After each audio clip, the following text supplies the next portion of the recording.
네. 바로 이어서 1주차 2강 바로 들어갔습니다. 1강은 35분, 2강은 40분. 그래서 75분을 여러분들이 들어야 됩니다. 일주일에. 그래서 이 기간에 볼 수 있는 게 어, 2주 동안에 그걸 꼭 수업을 들으셔야지 여러분들 점수가 나갑니다. 그럼 결석이에요, 결석. 그렇기 때문에 요번에 이제 규정이 바뀌가지고 2주의 기간을 줍니다. 그래서 꼭 차지롭도록 해주시기 바랍니다. 바로 이어나가겠습니다.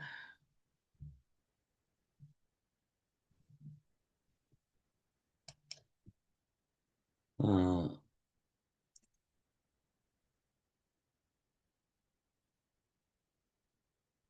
근대,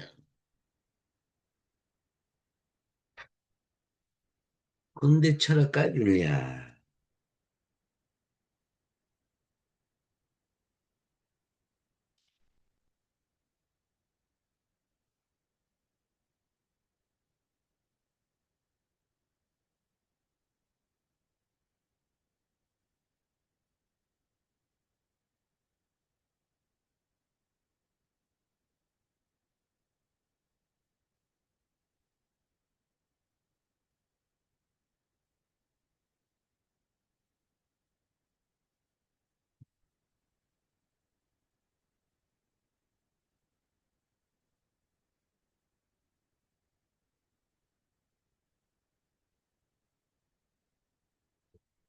그래서 인간은 사물에 대해서 왜? 라고 질문과 자기가 추구하고자 하는 목적을 설정하고 그 대답을 추구할 때 철학을 하게 된다. 철학의 동기, 생각의 다양성. 여러분들 생각이 다 틀리죠? 우리 하고 여러분들. 그래서 철학은 삶과 역사와 현실에 대한 결정적이고 안전한 설명을 시도하고 철학은 바로 역사적 사항이 인간의 삶을 위해 말하고 있는 요구를 반영하기에 철학은 인간 역사의 한 결정적 순간에서 현실에 대한 조명이다. 히랍 철학, 신화 중심의 종교심, 형이상학, 인식론, 윤리 등이 있고요. 중세 철학은 초자연적인 것이다. 인간과 신과의 관계, 미래의 삶, 영원한 구원 등을 말합니다.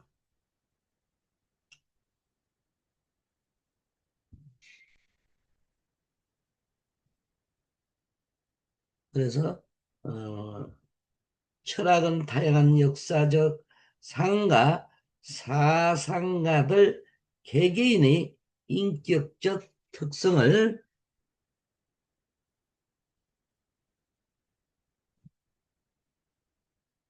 연구해야 올바른 이해를 할 수 있다. 16세기에서 18세기 근대는 정치적, 경제적, 사회적으로 복잡한 상황에서 놓여 있었다. 이 시기의 철학은 시대적 상황에 적절한 이유를 설명했으면 역사적 사건에 개입하여 사건의 이상적 동기를 제공하고 의미를 주어 해석하는 일을 하였습니다. 중심과제는 자연철학, 자연신학, 인식론, 심리학, 윤리, 형이상학 등에 관한 것이었습니다. 시대별 특징을 고찰하면 16세기에는 자연주의적 철학, 종교적 사변, 사회 설명 등이면 17세기에는 방법의 문제와 인식 가치, 가치에 대한 문제를, 문제가 지배적이다. 이 시에는 철학적 두 조류를 형성하는데 감각적 경험보다는 이성의 능력에만 전적으로 의존하는 합리주의와 감각적 경험을 인간 인식의 유일한 기반으로 보는 경험주의.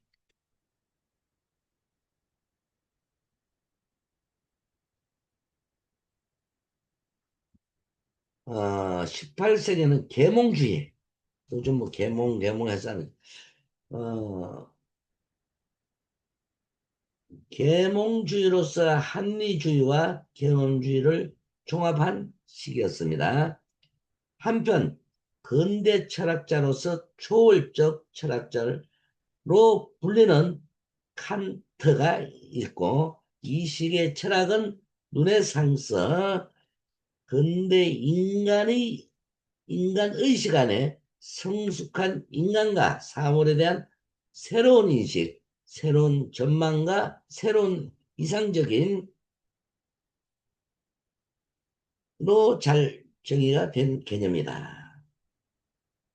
인문주의적 사고와 철학적 처신을 하는 것의 유형됨에 따라 아리스토텔레스와 에피쿠로스의 사상이 참된 것으로 제시됨에 따라 철학은 신학에서 벗어나 충만한 자유를 누리게 됐다. 그 다음에 스피노자가 스피노자의 윤리는 어떤 것인가? 스피노자 철학의 윤리는 기하학적 성격을 나타낸다. 그의 철학에는 두 가지 목적이 있다. 첫째는 윤리인데 선하게 살고 행복을 얻는 것이다. 둘째는 수학적 성격으로 개념적 목적을 이에 수학적, 과학적 방법으로 서술하는 것이다.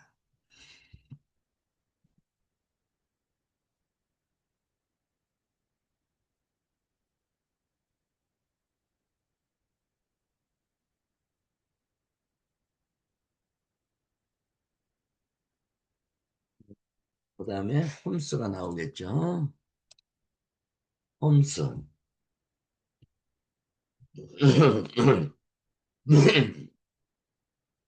홈스는 데카르트와 많은 점에서 다르다.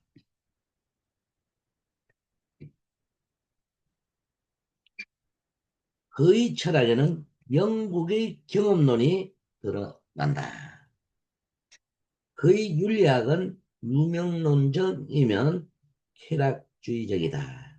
인간의 관념적인 것들은 자기 인식과 완전히 일치하지만 이것은 감각적인 질서에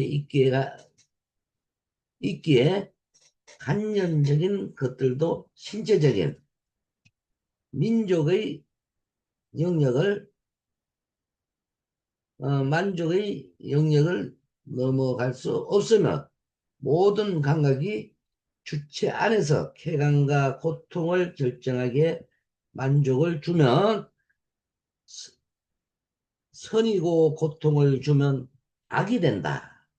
선과 악은 사람마다 다르다. 인간의 최고 목적은 가장 큰 양의 만족을 얻는 것이다. 따라서 홈스의 윤리학의 궁극 원리, 쾌락주의와 개인주의이다. 그다음에는 이제 칸트가 있겠죠. 그래서 PPT를 보면 칸트는 비판적인 관념론자다. 창시적이고 독일의 위대한 철학자이면 근세 전체의 위대한 철학자이다. 간단히 우리 적어놨네요. 그래서 칸트에 대해서 조금만.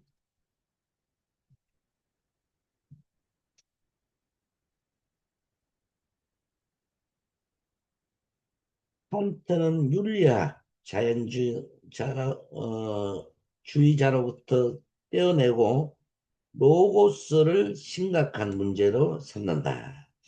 그에 의하면 도덕 법칙이 주어진 것이라고 당위와 자유이다. 첫째, 당위는 일종의 필연성과 결합하는 방식을 나타낸다.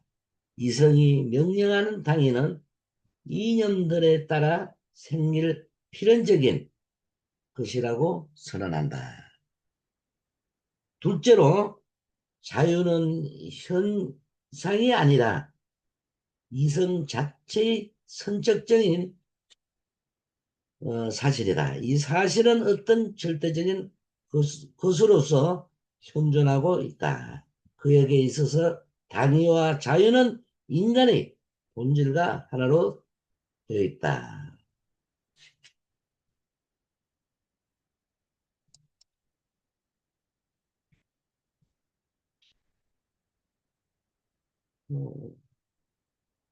그다음에 현대 철학의 윤리학. 그래서 여러분 한번 또 살펴봅시다. 19세, 21세기 시기는 정치적으로는 프랑스 혁명이 있었으면 자유, 정의, 평등에 관한 사상이 전파되었으면 두 차례에 걸친 세계대전의 영향으로 실존 사상, 인간이 자기 존재를 다시 생각하는 사상의 태도와 정치, 경제 등에서 상호 의존성을 인식하기 시작하였습니다. 사회적으로는 개인주의보다는 사회화가 확장되어 갔다. 그리고 문화적으로는 유럽의 그리스도교적 문화가 위기를 겪었으면 모든 것이 비판의 대상이 됐다. 자유, 정의, 평등, 우리 많이 부르짖고 있죠. 자유가 있어도 정의가 있어도 법칙이 있어야 되죠. 모든 것이 평등해야 된다. 그런 내용인데,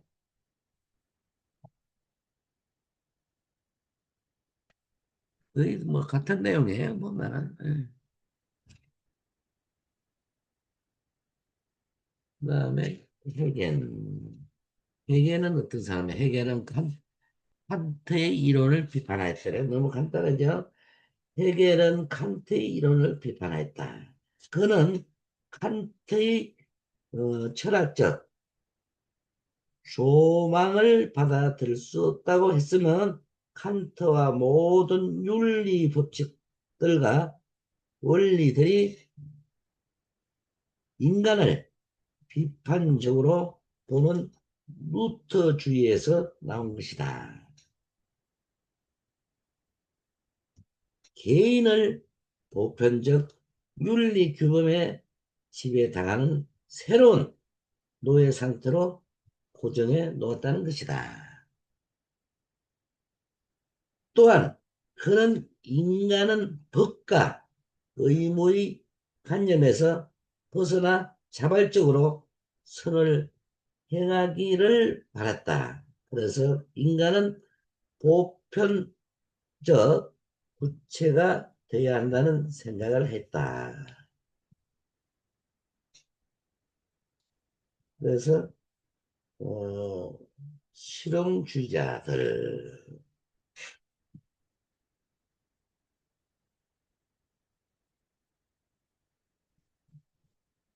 여기 보면은 두 번째죠.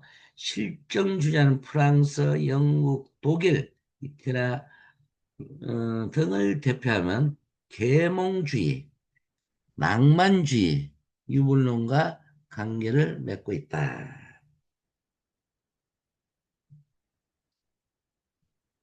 음, 그다음엔 쇼펜하우어, 하우의 윤리학.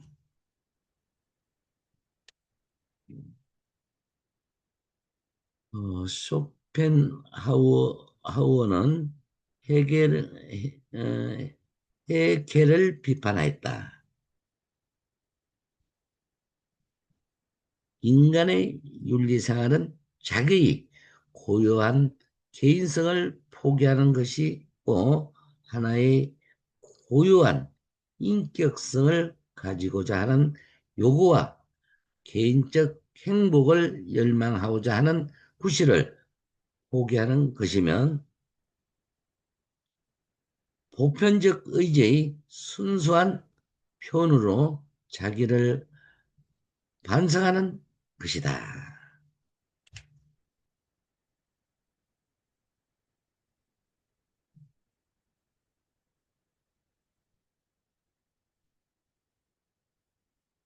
어, 피에르게 고로의 윤리학.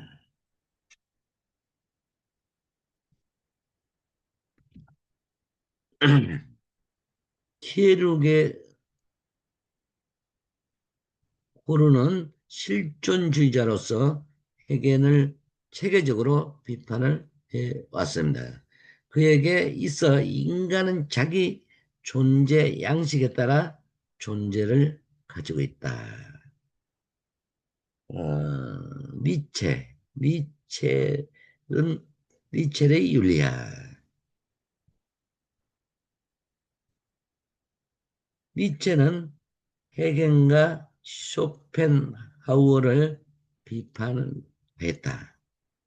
그는 해겔을 비판하면서 의지 안에서의 인간의 내면성을 강조하였고 쇼펜하우어를 비판하면서 인간은 자기 자신을 공정해야 하면 인간 본성이 실현할 수 있는 모든 가치를 충만하게 실현하도록 해야 한다는 주장을 했다.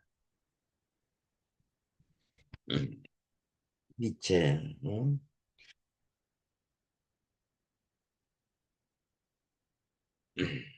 너무 간단히 이렇게 적어버렸네.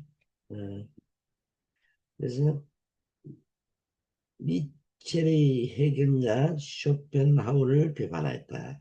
그는 해견을 비판하면서 의지 안에서의 인간의 내면선을 강조했고 쇼펜하우스를 비판하면서 인간은 자기 자신을 긍정해야 한다. 인간은 본성이 실현할 수 있는 모든 가치를 충만하게 실현하도록 해야 한다고 주장했다. 그리고 인간이 신의 의지에 굴복하는 한 어떤 가치를 발전 음, 시킬 수 없다고 주장했다.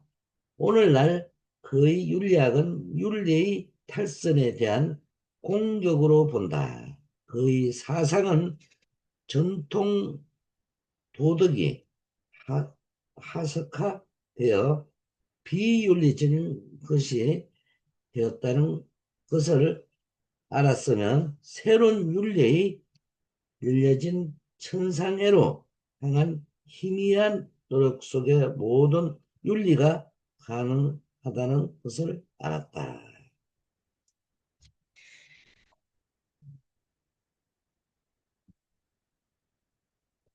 음, 베르그송의 윤리학.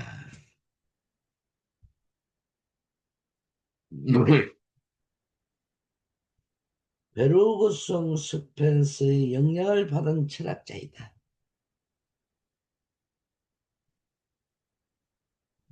그는 도덕에 있어서 두 가지 종류를 제시하였다. 첫째는 어, 닫힌 도덕이다.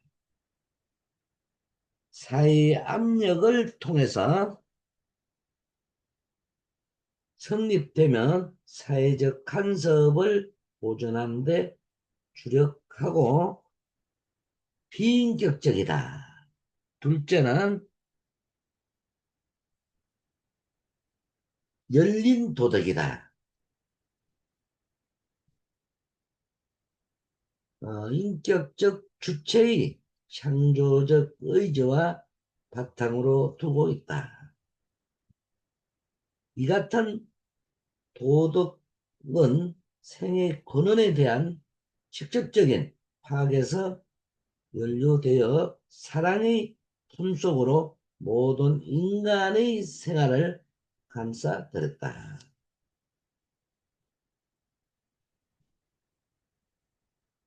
다음은 실용주의의 윤리사상. 실용주의는 현대 주요 윤리학설 중의 하나이다. 본 내용에서 주요 학자들의 사상만 제시하면 윤리학의 이해 부분에서 자세히 다룰 것이다. 엘리엄 제임스 미국의 실용주의 창시자이다. 실용주의는 일차적으로는 눈에 띄는 사물이나 원리, 범주 또는 필연성이라고 일컫는데 그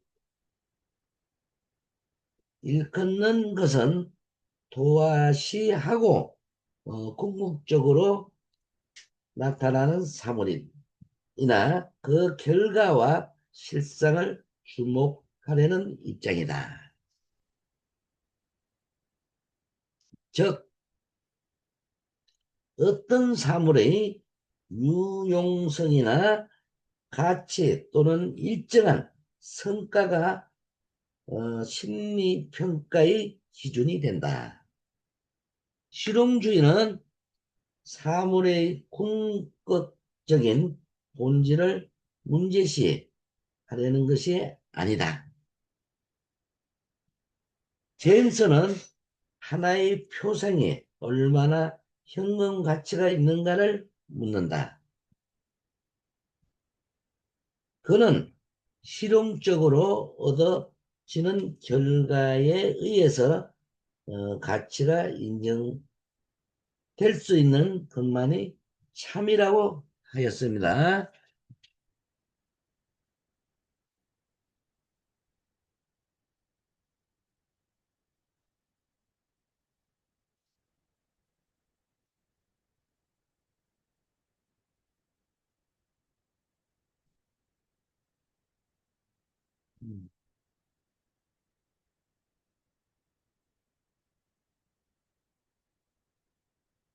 사회복지학의 철학.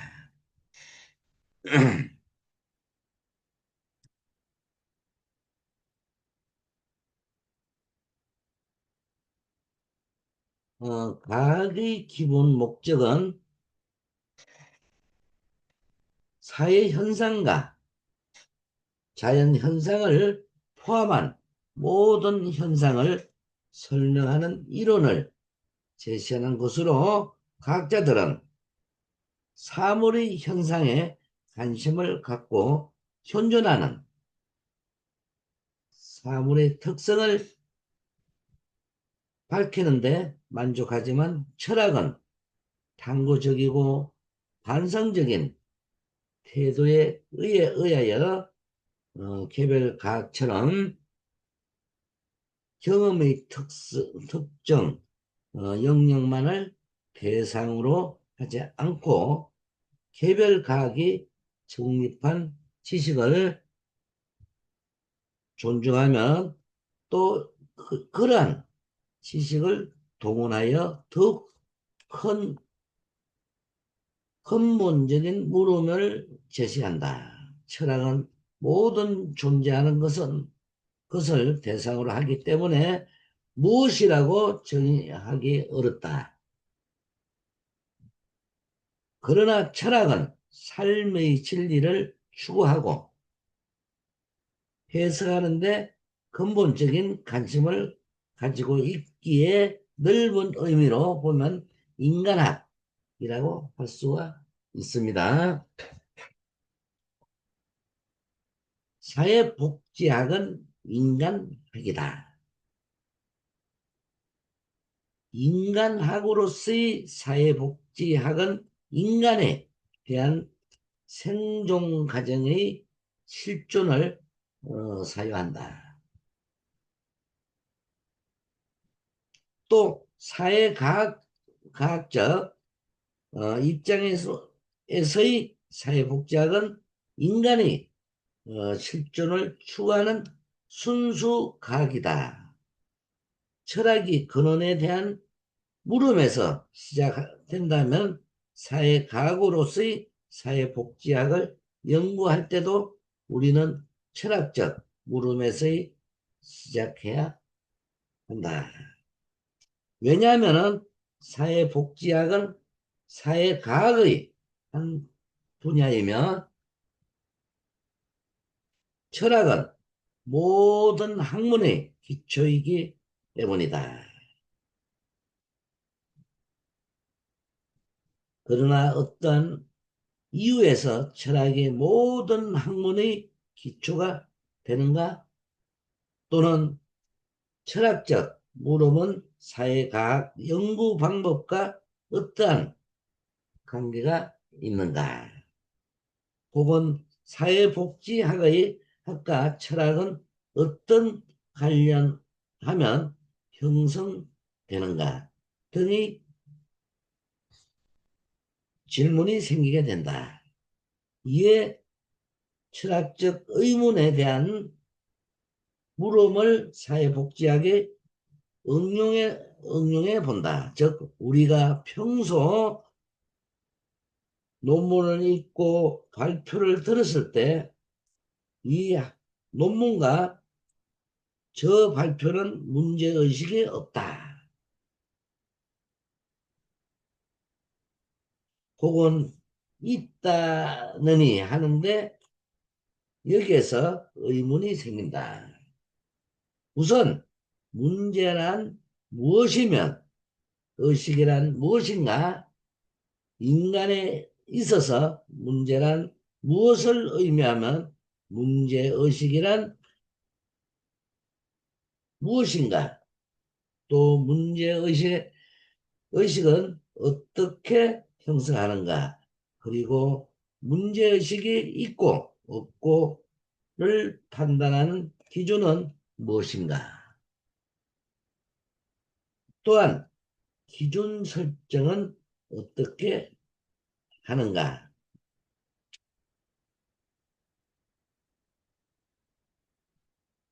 더욱이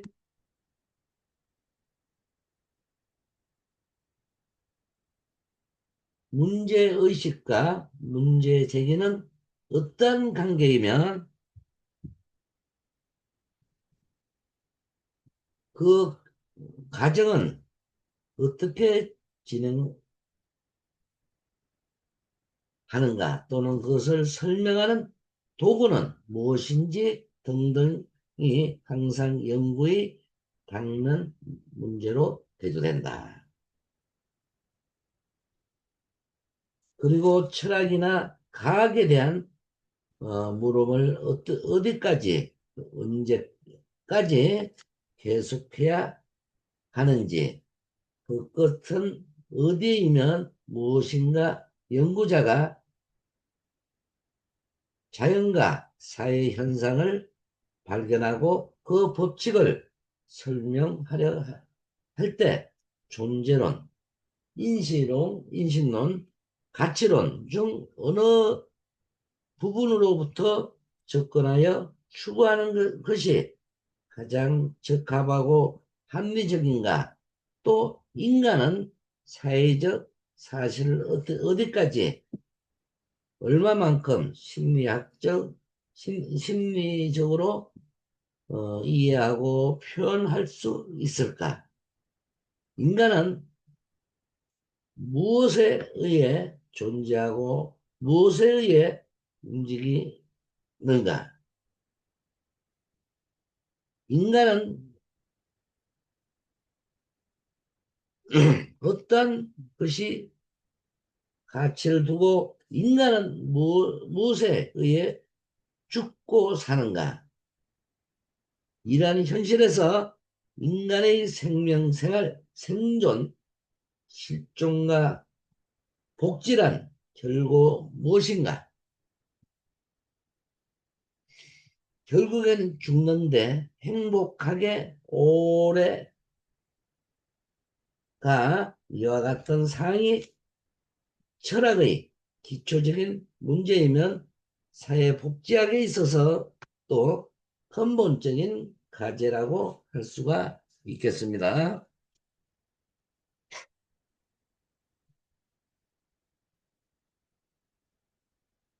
사회복지란 무엇이면 왜 사회복지를 연구하고 실천할 때 철학이 필요한가? 필요하다면 그 이유는 어디에 있는가? 예를 들어 다른 학문 영역에서는 정치 철학, 법 철학, 사회 철학, 역사 철학, 교육 철학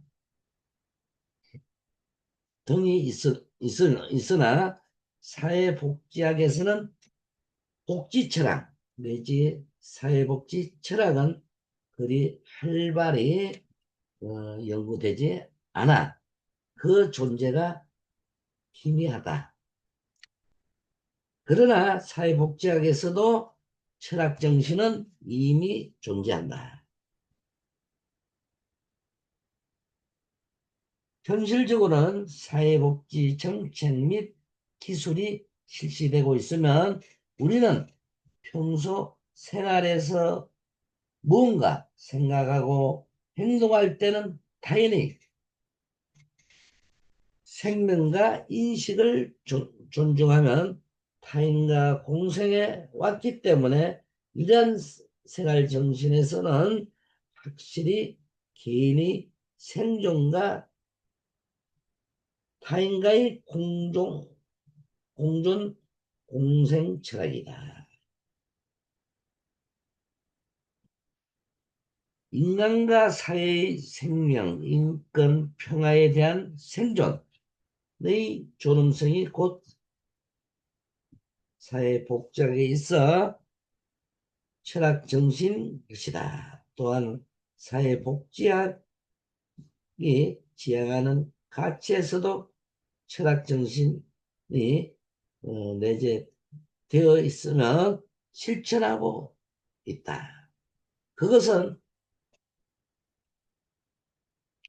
사회복지학은 개인이 어떻게 인간답게 살아야 할지를 고민하며 그 길을 찾고 있다. 사회복지학은 인간으로서 개개인이 나는 누구인가? 우주 속에서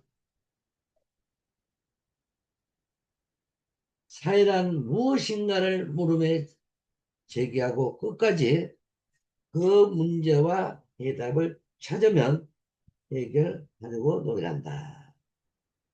두 번째, 사회복지학 정신은 인간 개인의 주체적 생존과 생활의 자기결정을 최우선으로 한다.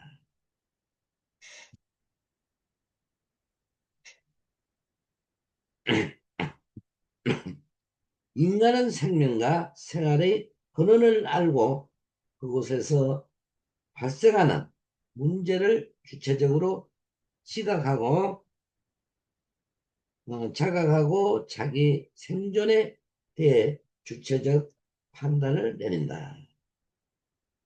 자기 실존에 대한 본인이 자기 실현을 향상시킨다. 세 번째, 사회복지학 정신은 한시적인 안정 희망을 추구하는 것이 아니라 통상적으로 삶의 복지를 희구하고 있다.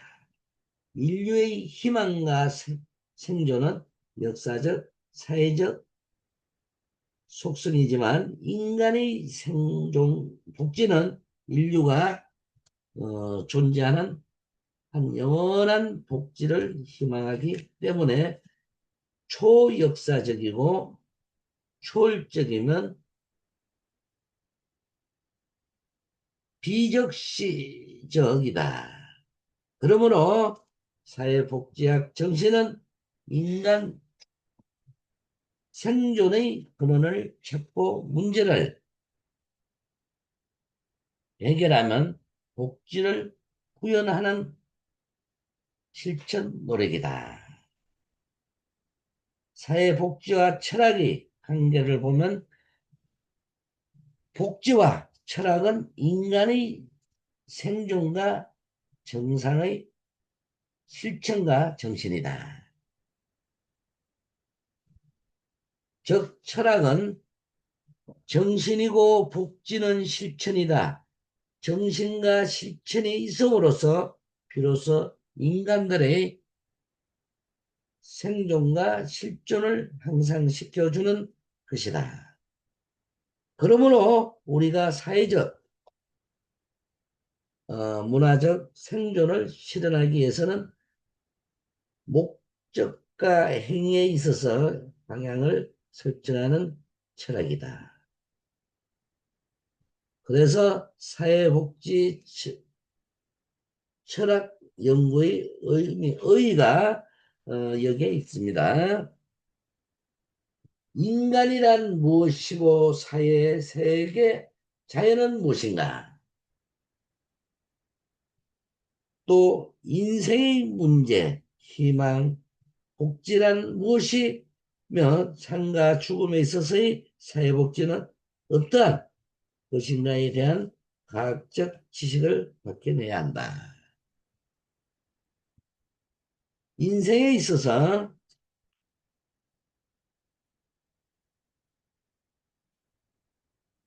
생존 과정상의 복지란 무엇이면 사회는 인간의 복지를 무엇으로 충족시키는가? 사회는 인간들을 어떠한 것에 가지고 있다고 느끼면 살다가 불안하지 않고 행복하게 죽도록 만들어 줄 것인가? 인간의 생각, 사의 삶을 연구하는 것이 사회복지며 인간의 존엄성을 갖추고 생존, 실존하도록 운동하는 정신이다. 사회복지 이것이 철학이다. 인간은 죽음이라는 어쩔 수 없는 인생의 한계사항을 가지고 있다. 인간의 모든 행위는 궁극적으로 결국 살기 위해서는 그 사회에서 생존하기 위해서는 가치 있게 실존하기 위해서는 활동하고 있다. 생활도 결국 생명을 보존하기 위해서는 먹고 사는 것으로 본다. 사회복지 철학 연구의는 인간의 존엄성을 가지고 사회복지를 실현하는 것에 있다. 사회복지 철학 정신은 불안한 인간들에게 존재 의미를 갖게 하고 실존 가치를 인식하게 하여 문화적 생활을 하게 된다. 사회복지 철학은 생존자로서 생존자 인류한 원리의 철학이다. 사회복지 사상은 사회적 관점에서 복지를 분석하는 것이라고 하는 것이다. 그래서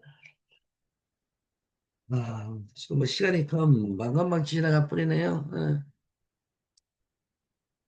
그래서 조금 인간과 사회 생명의 인권 평화에 대한 생존의 존엄성 사회복지학에 있어 철학 정신인 것이다. 사회복지학이 지향하는 같이 사회복지학은 그 시간이 흘렀네요. 예. 그래서 어, 그래서 1주차 2강을 여기서 마칠까 합니다. 수고들 많았습니다.